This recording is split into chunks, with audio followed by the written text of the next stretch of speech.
The Northern Territory really is the gateway to Australia's iconic outback. From the vast landscapes rich with wildlife to the world's oldest living culture, it's the true Australia. This video will show you some of the top things to do whilst in the top end, including a visit to Kakadu, Arnhem Land and Katherine. The place to start your trip though is the tropical harbour city of Darwin. These are the Mindle Beach Sunset Markets. If you come to Darwin, a trip here is an absolute must. The smells and the sounds are fantastic and the views are pretty good as well. Well, we've got over 200 stalls, so 150 of those are arts and crafts and services, so that you can get a massage, tarot read, you can buy crocodile products, you can buy dresses, summer fashion, jewellery, art, you name it, it's here. And it's not just about the shopping and eating. There's plenty of entertaining sights and sounds, as well as the opportunity to try your hand at something authentically Australian. How long do you reckon does it take to actually master the art? To be an A-grade whip cracker, you're looking at a couple of years, but Ben, I reckon we should be able to teach you tonight, mate. Is that a promise? That's a promise. Down. Keep going, mate. Well, perhaps the cowboy lifestyle isn't for me after all. So it's just as well that there are plenty of other things to do in Darwin. I believe Darwin has more heritage and culture than any other city in Australia. There's some great architecture dating back 130 years, beautiful sandstone buildings, an old theatre. We also have your churches, of course. Government House, where the Queen's representative is in residence. You've also got the Indigenous culture, which goes back 50, 60,000 years. It is the world's oldest continuing culture, and their art tradition is the world's oldest continual art tradition. And that art tradition is still very much alive in Darwin at the Museum and Art Gallery of the Northern Territory. We have a lot of contemporary canvases, a lot of photographic work, a lot of audio-visual, a lot of installation work, and of course this is what Aboriginal and Torres Strait Island people are doing today.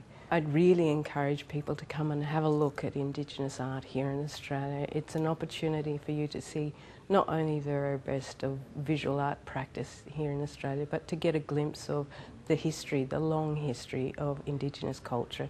But the art in the Northern Territory is not just found on gallery walls. Around a 2 hours drive from the city takes you to the World Heritage Listed Kakadu National Park, where the stunning rock formations have provided a canvas for generations of Aboriginal artists. This is amazing. We've got a whole gallery of rock art here. Where are we, Brian?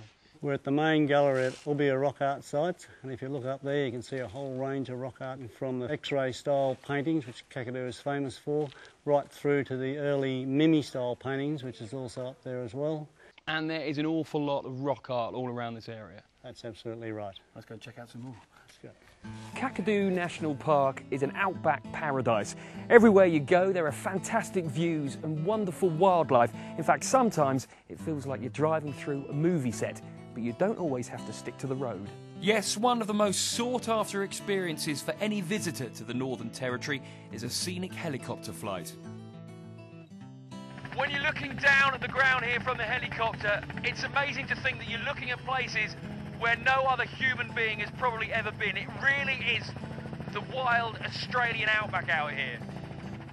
The great thing to do is get in a helicopter, and it gives you a real understanding of the expanse of Kakadu National Park. The waterfalls, the billabongs, the stone country, absolutely stunning scenery. The rocks you can see would have, at one time, 1.6 billion years ago, have been the seabed. The sort of structure you get here is where the sand, the sediment, things like that would have just, over the years, settled on there, formed new layers of seabed, which would have turned into rock. And as the water levels decline, of course, they start to poke out and form what we've got here today.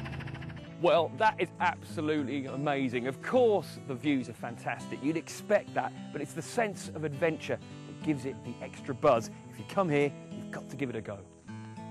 The Northern Territory is an ideal destination to travel around at your own pace. However, you can also join a guided tour or have a personal guide who are also on hand to help some of us less experienced fishermen. So what we're doing is we're just putting it on the edge, we're giving it a little tease. Barramundi is an icon fish in Australia. It's a fish that's not one of those easy fish to catch. We spend a lot of time trying to teach people different techniques of how to catch these guys, and as well as providing experience of these magic wetlands that always something different happening around the clock. I think I know what it is already. It's a catfish. Oh! So wind your rod tip down towards the fish.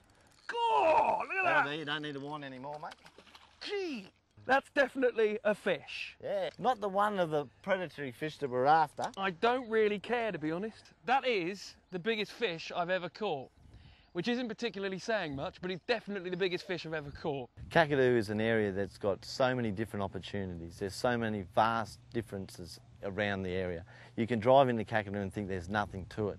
You must get off the beaten track to see wonderful areas like these wetlands and beautiful escarpment country, as well as other areas that are culturally significant to the traditional people that were born here. This is the little comb-crested jacana, one of my little favourites. Runs around on the lilies, often referred to as the Jesus bird. Looks like he's walking on water. And this is the male. The female's got a really bright red comb up on top of the head. Female's quite a bit of a character. She'll invite the male to sit on the nest, and as soon as he does, that's it. She's gone. Get plenty of ladies on the boat that reckon that's a great idea. The Northern Territory is home to at least 280 bird species, some of which are found nowhere else in the world. From hooded parrots and honeyeaters to black currawongs and brolgas, the top end is a birdwatcher's paradise. We're at Mamakala wetlands. This is a favourite area for these so-called twitchers that come from all over the world to see some of the great varied bird life that you can see in the top end. As you can see up there, there's thousands and thousands of magpie geese and all manner of other types of waterfowl.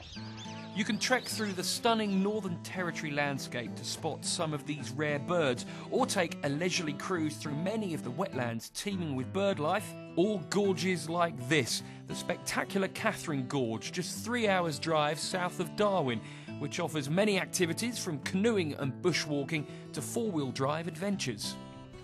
The stunning views that you find out here, you don't really notice it until you get out here, because you're driving along flat, arid road, and then all of a sudden you reach the gorge. You've got towering cliffs, good 80 metres high. You can see the colours in them. It's very pretty, and each gorge itself is totally different. You get quite a different varieties of reactions from the people. Not only are they amazed by how pretty it is, but also the information that they learn within a tour about the traditional people of the area. Well, the gorge has provided people with food for generations, and it's still giving you a pretty good dinner today. So from the free roaming wildlife and dramatic landscapes to the ancient history and cultural significance of this vast unspoilt land, a trip to the Northern Territory is a chance to visit the true Australia.